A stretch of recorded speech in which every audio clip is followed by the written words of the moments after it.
Hello नमस्कार दोस्तों, स्वागत है आप सभी का हमारे YouTube channel ROE computer classes में।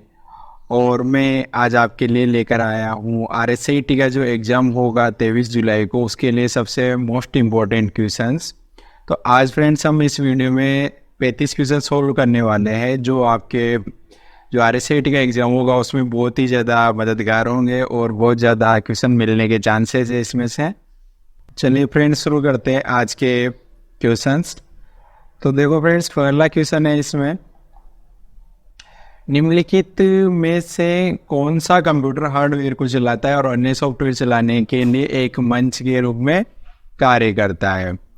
इसका ऑप्शन है ए ऑपरेटिंग सिस्टम, बी अनुप्रयोग सॉफ्टवेयर, सी ए और बी, और डी है उपरोक्त में से कोई भी नहीं। देखो क्वेश्चन को ध्यान से सुनो, निम्नलिखित में से कौन सा कंप्यूटर हार्डवेयर को चलाता है और अन्य सॉफ्टवेयर चलाने के लिए एक मंच के रूप में कार्य करता है। ए ऑपरेटिंग सिस्टम, बी अनुप्रयोग software, C A and B, और डी है आपका उपरोक्त में से कोई भी नहीं।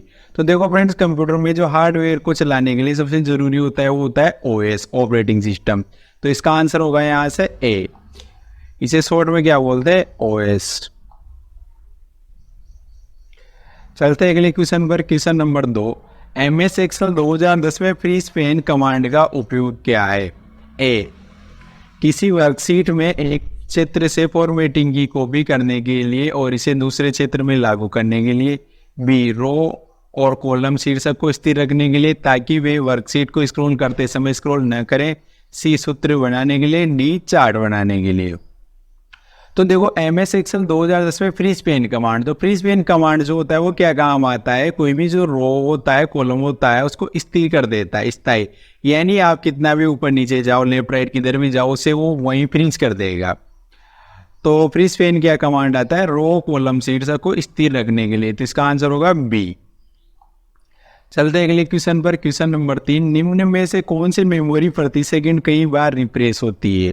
तो देखो option A static RAM, B dynamic RAM, C EPROM, और डी होती है रोम। तो देखो जो मेमोरी कई मतलब कौन सी मेमोरी प्रति सेकंड रिफ्रेश होती है, तो वो होती है आपकी डायनेमिक रैम। कौन सी रैम? Dynamic RAM. ठीक है, तो क्वेश्चन नंबर 3 का आंसर होगा बी डायनेमिक रैम। चलते अगले क्वेश्चन पर। क्वेश्चन नंबर 4, निम्न में से कौन सी मेमोरी अस्थिर प्रकृति की है यानी वोलेटाइल? तो देखो option A RAM, B ROM, C P ROM, और डी है ईपी रोम। तो देखो जो वोलेटाइल मेमोरी होती है रैम, ए। तो इसका आंसर होगा ए रैम। तो ये जो रैम जो मेमोरी होती है इसमें ज़्यादा डाटा सेव नहीं होता है, जबकि रोम में, ईपी रोम में और पी रोम में डाटा सेव हो जाता है। और ये जो रैम होती है इसमें डाटा सेव नहीं होता है। जैसे ही लाइट जाती है मतलब डाटा आपका लॉस्ट हो जाएगा, जब तक चल रहा है तब तक ही चलेगा। चलते अगले क्वेश्चन पर। निम्न में से कौन सा एप्लीकेशन सॉफ्टवेयर नहीं है? देखो A Windows XP, B VLC media player, C Adobe reader, D है फोटोशॉप। देखो क्वेश्चन को एक बार और ध्यान से देखो, निम्न में से कौन सा एप्लीकेशन सॉफ्टवेयर नहीं है? तो Windows XP, VLC media player, adobe reader, और भी है आपका फोटोशॉप। तो देखो इसका आंसर होगा विंडोज एक्सपी। तो विंडोज एक्सपी क्या है? ये ओएस है, ऑपरेटिंग सिस्टम है। जबकि वीएलसी मीडिया प्लेयर भी क्या है? सॉफ्टवेयर है। एडोब रीडर भी सॉफ्टवेयर है, फोटोशॉप भी सॉफ्टवेयर है। लेकिन ये कौन सी सॉफ्टवेयर है? एप्लीकेशन।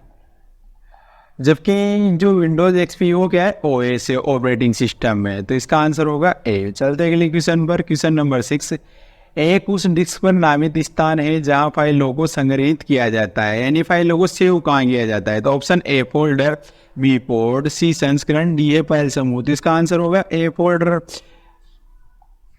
तो इसका फाइलों को सेव कहाँ किया जाता है? फोल्डर के अंदर। चलते अगले क्वेश्चन पर। वेब ब्राउजर से क्या समझते हो? तो देखो A system software, B application software, C A and B, और डी है उपरोक्त में से कोई भी नहीं। तो वेब ब्राउजर से आप क्या समझते हो? तो वेब ब्राउजर है आपका एप्लीकेशन सॉफ्टवेयर। कौन सा सॉफ्टवेयर है? Application software. तो इसका आंसर होगा बी। चलते अगले क्वेश्चन पर। क्वेश्चन नंबर 8, निम्न में से सर्च इंजन का उदाहरण है। अब देखो 4 ऑप्शन, ए पेटीएम, बी गूगल, सी फ्लिपकार्ट, डी है उपरोक्त में से कोई भी नहीं। तो देखो पेटीएम जो होता है वो तो होता है आपका मोबाइल का वॉलेट। फ्लिपकार्ट होता है आपका ई कॉमर्स की वेबसाइट है। तो देखो यहाँ पर सर्च इंजन होता है आपका बी, गूगल। गूगल क्या है? सर्च इंजन है, तो इसका आंसर होगा बी, गूगल। चलते अगले क्वेश्चन पर। क्वेश्चन नंबर 9, निम्न में से कौन सा मोबाइल वॉलेट का उदाहरण नहीं है? तो ए देखो इसमें बड़ी, बी भीम, सी पेटीएम और डी है क्रेडिट कार्ड। तो देखो इसमें बड़ी वो भी मोबाइल वॉलेट है, भीम भी मोबाइल वॉलेट है और सी पेटीएम वो भी मोबाइल वॉलेट है। यहाँ से इसका आंसर होगा डी, क्रेडिट कार्ड। तो क्रेडिट कार्ड एक कार्ड है, वो मोबाइल वॉलेट नहीं है। चलते अगले क्वेश्चन पर। इनमें से कौन सा ई कॉमर्स वेबसाइट का उदाहरण है? ए देखो Twitter, B Facebook, C Flipkart, Times of India, D. तो देखो ट्विटर और फेसबुक दोनों सोशल मीडिया के हैं। टाइम्स ऑफ इंडिया भी आपकी ये वेबसाइट है न्यूज़ वगैरह के लिए। तो इसमें जो ई कॉमर्स की वेबसाइट है जहाँ से आप सामान खरीद बेच सकते हो, तो वो है सी, फ्लिपकार्ट। कौन सी है? फ्लिपकार्ट। तो इसका आंसर होगा फ्लिपकार्ट, सी। क्वेश्चन नंबर 11, ऑनलाइन शॉपिंग किस प्रकार का लेन देन है? ए देखो B2B, बी B2C और सी ए C2C और डी ए इनमें से कोई भी नहीं। तो ऑनलाइन शॉपिंग होता है B2C, यानी बिजनेस टू कंज्यूमर, यानी जो कंपनी होती है अपना सामान किसको बेचती है? ग्राहक को। तो इसका आंसर होगा बी, B2C। चलते अगले क्वेश्चन पर। क्वेश्चन नंबर 12, ईपीडीएस प्रणाली के संदर्भ में बीपीएल का पूरा रूप क्या है? A below poverty line, B broadband over power line, C British physical laboratories और डी ए एंड सी। तो देखो बीपीएल, तो बीपीएल होता है आपका बिलो पॉवर्टी लाइन, यानी गरीबी रेखा से नीचे गरीब परिवार, उनको बोलते हैं बीपीएल। एक तो होता है बीपीएल, एक होता है एपीएल। तो बीपीएल को तो बोलते हैं बिलो पॉवर्टी लाइन और एपीएल को बोलते हैं above poverty line. Question number 13, एक नागरिक ऑनलाइन माध्यम से विश्वविद्यालय के शुल्क का भुगतान कैसे कर सकता है? ए ई मित्र के द्वारा, B single sign on ID, C university portal, D है उपरोक्त सभी। तो देखो कोई भी जो नागरिक होता है वो विश्वविद्यालय का शुल्क ई मित्र से भी जमा करवा सकता है, सिंगल साइन ऑन यानी SSID से भी करवा सकता है, यूनिवर्सिटी के पोर्टल से भी करवा सकता है। तो इसका आंसर होगा डी, उपरोक्त सभी। अब ये क्वेश्चन 2-3 बार पहले पूछा जा चुका है। तो इसमें मिस्टेक क्या होती है कि जैसे सारे बच्चे क्या लगा देते ई मित्र, जबकि ई मित्र के अलावा आप SSID यूनिवर्सिटी पोर्टल से भी करवा सकते हो। तो इसका आंसर होगा डी, उपरोक्त सभी। चलते अगले क्वेश्चन पर। निम्न में से कौन सा प्राधिकरण ने आधार कार्ड जारी किया? A option A I, B NHAI, C UIDAI और डी ए भारतीय खेल प्राधिकरण। तो इसका आंसर होगा C, UIDAI, unique identification authority of India. ये आधार कार्ड को जारी करता है। Unique identification authority of India, UIDAI इसकी फुल फॉर्म है। ठीक है, चलते अगले क्वेश्चन पर। पासपोर्ट आवेदन के संदर्भ में PSK का अर्थ है? ए सार्वजनिक सहायता केंद्र, बी लोक सेवा केंद्र, सी है पासपोर्ट सेवा केंद्र। तो जो PSK होता है उसको क्या बोलते हैं? पासपोर्ट सेवा केंद्र, PSK, पासपोर्ट सेवा केंद्र। तो क्वेश्चन नंबर 15 का आंसर होगा सी, पासपोर्ट सेवा केंद्र। चलते अगले क्वेश्चन पर। निम्न में से कौन सा मोबाइल OS नहीं है? मोबाइल OS मतलब मोबाइल का ऑपरेटिंग सिस्टम।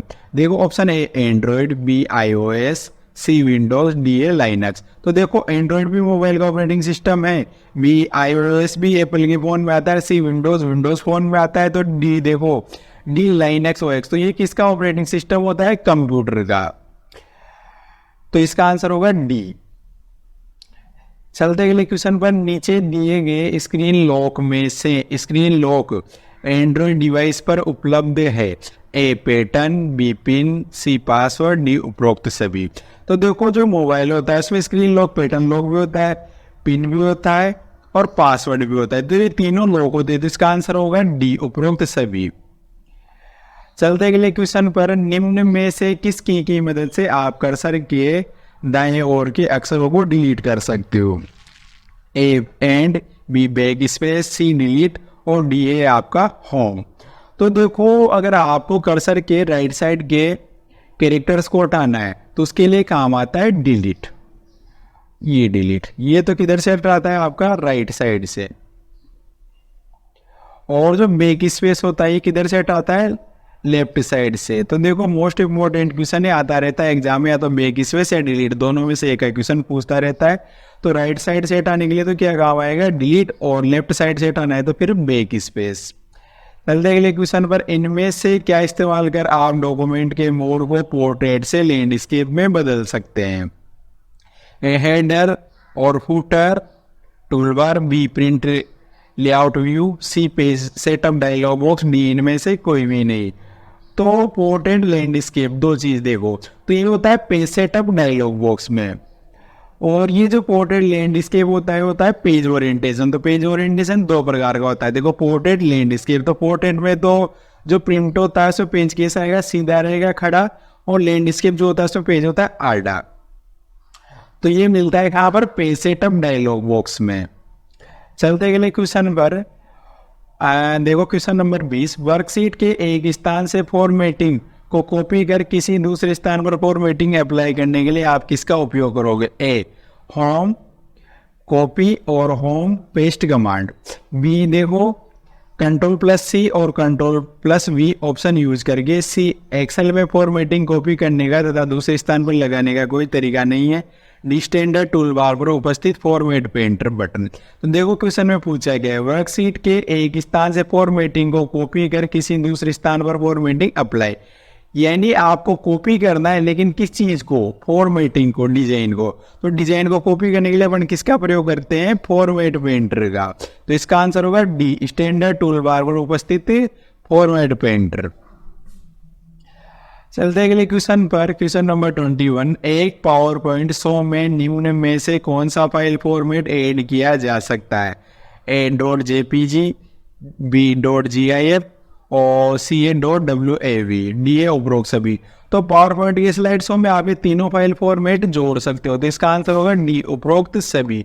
यानी ये भी जोड़ सकते हो, .jpg भी, .gif भी जोड़ सकते हो, .wav फाइल भी आप जोड़ सकते हो, तीनों फाइलें आप इसमें जोड़ सकते हो। तो इसका आंसर होगा डी उपरोक्त सभी। चलते अगले क्वेश्चन पर, एक स्लाइड शो में स्लाइड्स चेंज होने पर डिस्प्ले के लिए अप्लाइड इफेक्ट क्या कहलाता है।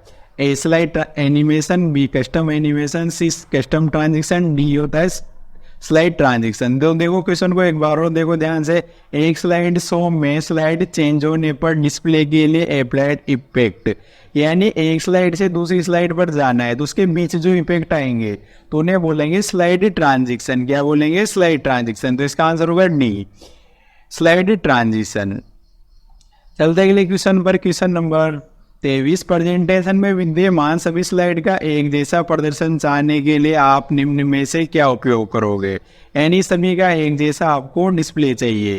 तो ए स्लाइड लेआउट विकल्प, B slide option add, C outline view, D presentation design template. तो इसका आंसर होगा यहाँ से D presentation design template. Question number 24, इनमें से कौन सा साइबर खतरा नहीं है।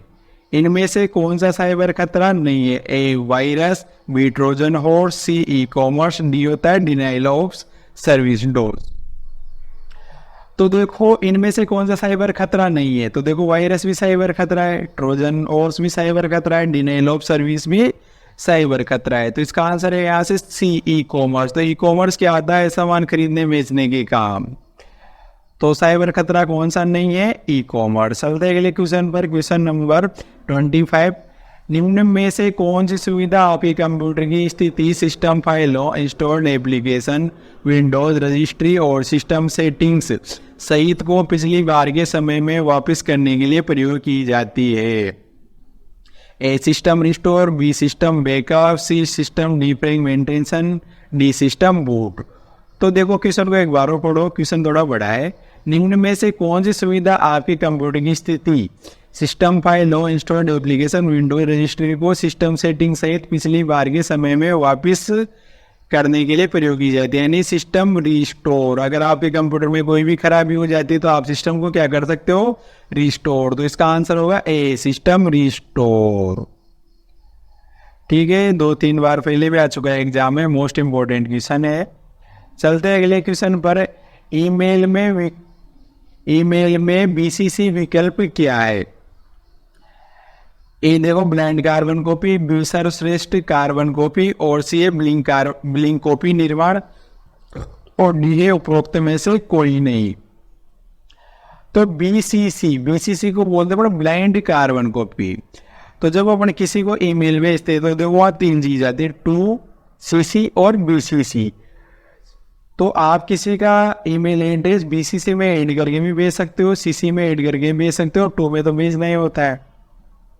तो बीसीसी को क्या बोलते हैं, ब्लाइंड कार्बन कॉपी। क्या बोलेंगे, ब्लाइंड कार्बन कॉपी। और एक चीज और होती है यहाँ पर सीसी, इसे बोलते हैं कार्बन कॉपी। सीसी को तो क्या बोलेंगे, कार्बन कॉपी, और बीसीसी को बोलते हैं ब्लाइंड कार्बन कॉपी। चलते अगले क्वेश्चन पर, क्वेश्चन नंबर 27। वीजे केबल में कितने पिन होते हैं। तो वीजे केबल को लगाया जाता है सीपीयू से मॉनिटर में। तो जो वीजे केबल होती है इसमें होते हैं आपके 15 पिन। कितने पिन होते हैं, 15 पिन। चलते अगले क्वेश्चन पर, एमएस वर्ड 2010 में जूम स्लाइडर का क्या उपयोग है। एमएस वर्ड 2010 में जूम स्लाइडर का क्या उपयोग है। ए व्यू क्षेत्र को बड़ा या घटाकर देखने के लिए, बी चयनित पाठ को बोल्ड करने के लिए, सी चयनित पाठ को हटाने के लिए, डी ए पैराग्राफ में नया पाठ सम्मिलित करने के लिए। तो जूम स्लाइडर एमएस वर्ड में, तो जूम स्लाइडर क्या काम आता है, देखो व्यू क्षेत्र को बड़ा या घटाकर देखने के लिए। यानी ऐसा स्टेटस बार में वो ऐसा साइन होता है, यहाँ पर 100 लिखा होता है, तो बाय डिफॉल्ट जूम तो 100 रहता है, और बाकी मिनिमम जूम आप 10 तक कर सकते हो और मैक्सिमम 500 तो कर सकते हो, किसमें, एमएस वर्ड में। चलते अगले क्वेश्चन पर, क्वेश्चन नंबर 29। पीडीएफ का पूरा नाम क्या है। ए मुद्रित दस्तावेज प्रारूप, बी सार्वजनिक दस्तावेज प्रारूप, सी पोर्टेबल दस्तावेज प्रारूप, और डी दे रखा है प्रकाशित दस्तावेज प्रारूप। तो पीडीएफ की फुल फॉर्म पूछिए, तो पीडीएफ को बोलते हैं पोर्टेबल डॉक्यूमेंट फॉर्मेट, यानी इसका आंसर होगा सी, पोर्टेबल दस्तावेज प्रारूप। पोर्टेबल डॉक्यूमेंट फॉर्मेट बोलते हैं, तो इसका आंसर होगा सी। चलते अगले क्वेश्चन पर, एमएस वर्ड 2010 में एक स्थान या पाठ का चयन करता है जिसे आप नाम और भविष्य के संदर्भ के लिए पहचानते। ए बुकमार्क, बी फ्लिप आर्ट, सी फॉरवर्ड पेंटर, डी है आपका अंडू। तो एमएस वर्ड 2010 में एक स्थान या पाठ का चयन करता है जिसे आप नाम और भविष्य के संदर्भ के लिए पहचानते हैं। यानी इन फ्यूचर आपको कोई भी चीज़ पहचाननी है तो उसके लिए अपन किसका प्रयोग करते हैं, बुकमार्क। यानी किसी भी चीज़ को सिलेक्ट करेंगे और उसे कुछ भी नाम दे देते हैं अपन याद रखने के हिसाब से, तो वो कहलाता आपका बुकमार्क, यानी मार्क कर लेते हैं किसी भी चीज़ को, तो क्या कहलाएगा, वो बुकमार्क कहलाता है। चलते अगले क्वेश्चन पर, निम्न में से कौन आयकर सेवाओं के अंतर्गत आता है। ए पैन कार्ड आवेदन और अपडेशन, बी टिकट बुकिंग सेवाएं, सी टिकट रद्द सेवाएं, डी ऑनलाइन रिफिल बुकिंग। तो देखो आयकर सेवाओं के अंदर आता है आपका एक तो पैन कार्ड का आवेदन और पैन कार्ड का अपडेशन, ठीक है। बाकी टिकट बुकिंग और टिकट रद्द IRCTC और RSRTC में आती है, और बाकी जो ऑनलाइन रिफिल बुकिंग होती है तो ये आपको LPG सिलेंडर वगैरह बुकिंग के लिए आती है। तो पैन कार्ड से किससे संबंधित है, आयकर सेवाओं से संबंधित है। चलते अगले क्वेश्चन पर, निम्नलिखित विकल्पों में से ईमेल पते का एक वैध उदाहरण चुनिए। इनमें से सही ईमेल एड्रेस कौन सा है। तो देखो ए दे रखा है www.vmou.ac.in, बी गूगल, सी RSAT@vmou.ac.in, और डी दे रखा है 192.168.0.1। तो इनमें से सही ईमेल एड्रेस है देखो सी, RSAT@vmou.ac। अब इसे पहचानना कैसा है, तो देखो जो ईमेल एड्रेस होता है इसमें @ का साइन होता है, ठीक है। इसके अलावा इसमें स्पेस नहीं होता है कहीं भी, तो इसका आंसर होगा देखो सी, RSAT@vmou.ac.in। अच्छा पीछे .com.in ऐसे भी होता है आपका डोमेन का कोड। इसके अलावा देखो इस क्वेश्चन में एक दो क्वेश्चन और है, जैसे अगर यहाँ पर पूछ लेता हो कि इनमें से सही वेबसाइट कौन सी है, तो इसका फिर आंसर हो जाता ए www.vmou.ac.in। इसके अलावा सर्च इंजन पूछता तो फिर गूगल, और अगर IP एड्रेस पूछता तो फिर डी 192.168.01, ये IP एड्रेस है। तो देखो ये तो क्या है, IP एड्रेस, ये है आपका सर्च इंजन।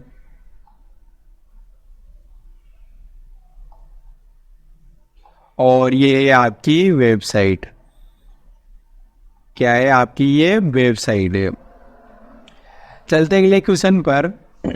निम्नलिखित में से गलत कथन का चयन कीजिए, यानी इनमें से गलत कौन सा चीज़ देखनी है आपको। तो देखो ए, माइक्रोसॉफ्ट वर्ड 2010 में पीडीएफ में एक डॉक्यूमेंट को सेव कर सकते हो, यानी पीडीएफ के रूप में कोई भी फाइल को सेव कर सकते हो, तो कर सकते हैं, यानी सही है। बी, एमएस वर्ड 2010 में एक फाइल प्रिंट करने के लिए कंट्रोल पी शॉर्टकट कुंजी का प्रयोग किया जाता है, सही है, कंट्रोल पी। सी, जीमेल ईमेल भेजने और प्राप्त करने के लिए उपयोग किया जाता है, यानी ये भी सही है। देखो option D, POS terminal web browser का एक उदाहरण है। तो ये पीओएस को बोलते हैं पॉइंट ऑफ सेल, ये स्वाइप मशीन होती है, वेब ब्राउजर नहीं होता है। तो इसका ये कथन क्या है आपका असत्य है, यानी गलत है। तो इसका आंसर क्या होगा डी, इसने गलती पूछा है अपने से, तो इसका आंसर होगा D. Question number 34, MS Excel 2010 में ये देखो फॉर्मूला लगा हुआ है LEN bracket open V space RSAT का आउटपुट क्या होगा, यानी लेन का फॉर्मूला लगाना है। तो देखो लेन का फॉर्मूला क्या होता है कि जो भी कोई भी टेक्स्ट लिखा हुआ है इसमें कोई भी सेल में, तो उनकी काउंटिंग करता है कितने टेक्स्ट कितने कैरेक्टर्स लिखे हो। तो देखो इसमें देखो 1 2 3 4 5 स्पेस को भी काउंट करना होगा, 6 7 8 9 10 11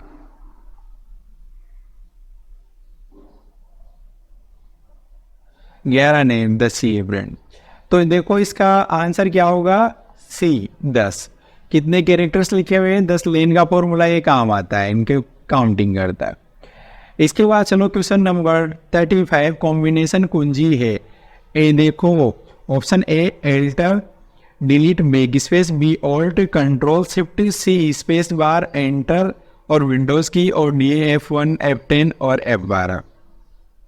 तो देखो इसका आंसर होगा बी, एल्ट और आपका कंट्रोल और आपका शिफ्ट, ये तीनों कौन सी की होती है, कॉम्बिनेशन की होती है। तो इसका आंसर होगा B, alt control shift B combination की होती है ये। तो ये हो गया अपना पूरा जो क्वेश्चंस मैंने लिए थे, 35 क्वेश्चन जो लिए थे ये पूरे सोल्व करवा दिए मैंने। तो मैं आशा करता हूँ आप सभी को हमारा वीडियो पसंद आया होगा। हमारे चैनल को सब्सक्राइब करें, वीडियो को ज़्यादा से ज़्यादा शेयर करें ताकि सभी को यूजफुल हो ये वीडियो। RSAT एग्ज़ाम के लिए और दूसरे भी कंपटीशन वाले एग्ज़ाम के लिए भी बहुत ज़्यादा उपयोगी कारगर वीडियो है। तो हमारे वीडियो को ज़्यादा से ज़्यादा लाइक करें, शेयर करें और हमारे चैनल को सब्सक्राइब करें। आपको आगे भी ऐसे वीडियोज़ मिलते रहेंगे।